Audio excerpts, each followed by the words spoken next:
What is a Dungeon Master Game Master? Why is this one player at the TTRPG table so important? Is it hard? What do they do?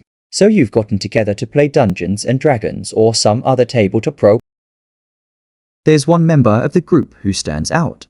They usually have a screen and a bunch of notes. That person is the Dungeon Master. What does a Dungeon Master do? Why do we have these? Well, someone has to be in charge, so to speak, right?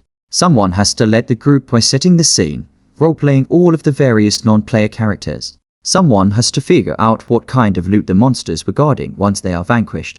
With great power comes even greater responsibility though. While a regular player of the game has to keep track of one character, depending, the Dungeon Master has to keep track of the whole world. They have to keep track of dozens, if not hundreds of characters. They are responsible for all the rules, or at least making a judgment call regarding any given rule. They build worlds and create entire campaigns. They have notebooks filled with adventures and scenarios for characters to run around in. Not every game is Dungeons and Dragons, however. Some games refer to the equivalent position as Game Master, Moderator, Narrator, Judge, or any number of other titles. They all do basically the same thing. Some or most DMs also have to wrestle rabid monkeys covered in bubblegum or come up with some kind of schedule for the game amenable to the entire group. It sounds easy enough. It looks easy enough. Then you realize some people have a life outside of the game. It's weird, but it happens. People go to school, have relationships outside of the game, families, pets, and jobs or something.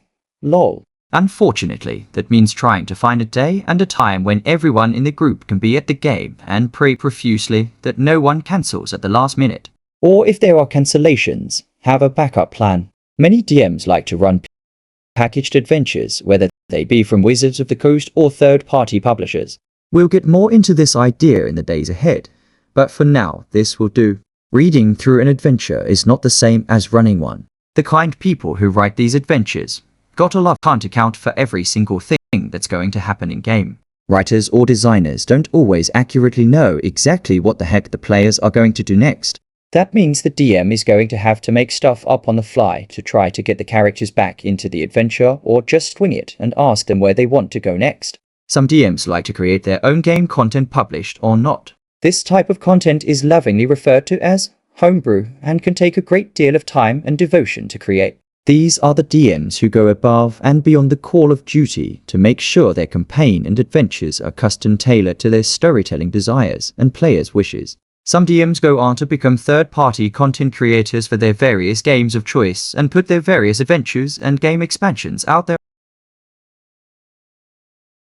Other DM or GMs go on to become authors of various fantasy novels. What starts out as a rewarding hobby for some can become a whole career. To see when that happens. Being a game master or dungeon. Visit me on the World Wide Web at jeffsgamebox.blog.